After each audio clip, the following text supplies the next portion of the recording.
सिर्फ 70 साल हुए हैं। हमारी स्वतंत्रता को 75 साल कहते हैं। सिर्फ 70 साल में एक ईसाई मुल्क, एक ईसाई देश लेबनान कैसे मुस्लिम देश बन गया, ये हिंदू सीखें। क्योंकि हिंदू पसमंदा सुल्तान के पीछे जा रहे हैं, कांग्रेस भाजपा कर रहे हैं। कैसे लेबनान एक ईसाई देश से इस्लाम बना, उसके कुछ वानगी देखिए।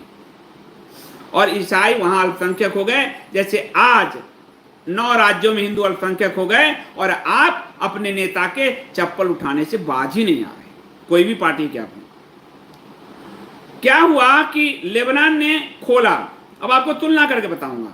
जो मिडिल ईस्ट में फाइट है उसमें लेबनान ने इस्लामिक रिफ्यूजियों के दरवाजे खोल दिए उनके लिए, जैसे भारत ने रोहिंग्याओं और बांग्लादेशियों के लिए खोल रखा है। और पिछले 10 साल में सिर्फ 2,500 से 3,000 रिफ्यूजी ही वापस किए हैं। रोहिंग्या को बसा रही है मोदी सरकार दिल्ली में, वही लेबनान ने किया कि मिडिल ईस्ट के रिफ्यूजी के लिए दरवाजे खोले और उनकी संख्या बढ़ती चली गई। आज कश्मीर, जम्मू में रोहिंग्याओं की संख्या बढ़ती जा रही है। उसके बाद तुष्टीकरण का, वहां की ईसाई सरकार ने तुष्टीकरण और इस्लामिक दबाव के आगे झुक गए। भारत की सरकार पिछले 70-75 साल में सबसे बड़े तुष्टीकरण की ओर बढ़ रही है। सरकारी नौकरी में 67 साल में 20,000 मिले, मोदी के 8 साल में 21 लाख मिले। 67 साल में सरकारी नौकरी में जो है 5.5% मुस्लिम, इस पूरे 8 साल में 11% मुस्लिम मोदी के शासन में। 67 साल में ब्यूरोक्रेसी में सिर्फ 2.5% मुस्लिम, मोदी के 8 से 10 साल में 6% मुस्लिम। 67 साल में जो वक्फ है उसकी 1,64,000 प्रॉपर्टी रजिस्टर्ड, और आज 9 लाख से ऊपर प्रॉपर्टी हो गया रजिस्टर्ड, 9 लाख एकड़ से ऊपर हो गया। तो ये जो तुष्टीकरण है, मुस्लिम तुष्टीकरण मोदी सरकार की, यही लेबनान की ईसाई सरकार ने किया, और इसके कारण दुर्दशा ये हुई। फिर हिंसा पे आंख बंद किए रहे, उन लोगों की हिंसा पर, जैसे आज दिल्ली में हिंसा पर आंख बंद किए हैं। हर प्रोसेशन जो हमारी शोभा यात्रा है हिंदुओं की, उस पर जो हमले हो रहे हैं उससे आंख बंद की हुई है मोदी सरकार। यही लेबनान के ईसाई सरकार ने किया था। उसके बाद इस्लाम और कम्युनिस्ट एक हो गए। भारत में भी इस्लाम और कम्युनिस्ट एक हैं, चाहे वो कन्हैया कुमार कम्युनिस्ट और उमर खालिद इस्लाम, उमर खालिद कम्युनिस्ट इस्लाम, रवीश कुमार कम्युनिस्ट। तो कम्युनिस्ट और इस्लाम मिलकर यानी इस्लाम के पूरे नेशन को कम्युनिस्ट बनाते हैं। भारत में भी वही मॉडल है। उसके बाद ईसाई आपस में उनको उलझा दिया गया, उनकी आपसी झगड़े शुरू हो गए। भारत में जातियों के झगड़े इस सरकार ने शुरू करवा दिए 14 के आने के बाद। ओबीसी, SC ST, सवर्ण हिसाब चुकता।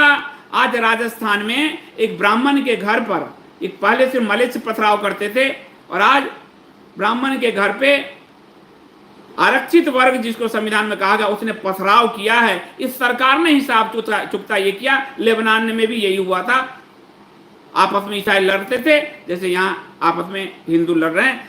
ईसाई नेताओं ने आपस में लड़ाया ईसाइयों को, यहाँ के हिंदू नेता आपस में लड़ा रहे हैं। और उसके बाद डेमोग्राफी चेंज होती चली गई। भारत में आज 9 राज्यों में हिंदू अल्पसंख्यक का डेमोग्राफी चेंज हो रही है। डेमोग्राफी कश्मीर में चेंज हुई, बंगाल में चेंज हुई, केरल में चेंज हुई, सब जगह डेमोग्राफी चेंज हो रही है। और भारत सरकार नीरो बांसुरी बजा रहे हैं। लेबनान में यही हुआ। 1932 में जनगणना हुई थी लेबनान में, तो ईसाइयों की जनसंख्या 53% थी, 53% थी। और तब जो लेबनान की राजधानी है बेरूत, वो बहुत ही आधुनिक शहर माना जाता था, वेस्ट की तरह, पश्चिम फ्रांस की तरह आधुनिक शहर माना जाता था। और लोकतंत्र में 60% स्थान ईसाइयों के लिए रखे गए। फिर ईसाइयों को तुष्टीकरण का कीड़ा काटा, जैसे हमारे यहां मोरारजी सरकार और जनसंघ को कीड़ा काटा, अल्पसंख्यक आयोग बनाया, और उससे बड़ा कीड़ा काटा कांग्रेस ने, उसको मंत्रालय आदि में कन्वर्ट किया। ईसाइयों ने कहा हम 60 हैं, मुस्लिम 40 हैं, नहीं, समानता का राइट देते हैं। और फिर वो सेकुलर बनने का प्रयास किया और उसके बाद बैलेंस बिगड़ गया, जो भारत में बिगाड़ दिया इन्होंने, पूरा बिगड़ गया।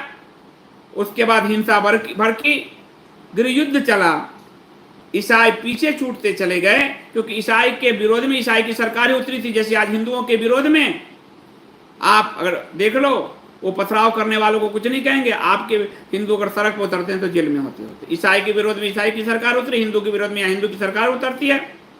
उसके बाद लेबनान की संसद में फिर ईसाई और मुस्लिमों की संख्या बराबर हो गई और अब लेबनान में 35% ईसाई रह गए और 65% मुस्लिम हो गए। सिर्फ 70 साल में एक ईसाई देश कैसे मुस्लिम कंट्री बना, वहां के नेताओं के इस्लाम तुष्टीकरण के कारण, ये आप देख लीजिए।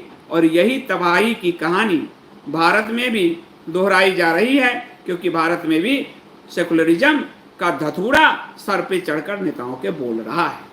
तो ये पूरे मिडिल ईस्ट की जो लेबनान की तबाही की कहानी के साथ साथ मैंने जो आपको बताया कि कैसे हिंदू भी और हिंदुस्तान भी उसी से गुजर रहा है। हमने लड़ाई लड़कर 1000 साल, तुर्क, मुगल, ब्रिटेन, तब भी 100% हिंदू बचे हुए थे। आज हम 70% नहीं रहे। 47 की आज़ादी से लेकर 24 तक के हमारे पॉलिटिकल नेताओं ने, जिनकी गुलामी हमने अपने बाप दादाओं ने की, उन्होंने अंग्रेज, मुगल, तुर्कों से ज़्यादा नुकसान हिंदुओं का पहुंचा दिया है। इसके बावजूद यदि हिंदू नहीं सबक लेते हैं तो भविष्य में लेबनान बनने को आप तैयार रहिए। आपके बच्चे कहाँ कहाँ भागेंगे, कहाँ कहाँ सर छुपाएंगे आपको, तब तो आप कहीं मरे हुए नरक में, स्वर्ग में कहीं पड़े रहेंगे। आपके बच्चों के लिए भूमि नहीं पड़ेगी, क्योंकि ईसाइयों के लिए तो देश भी है दूसरा, हिंदुओं के लिए तो कोई देश भी नहीं। बहुत बहुत धन्यवाद।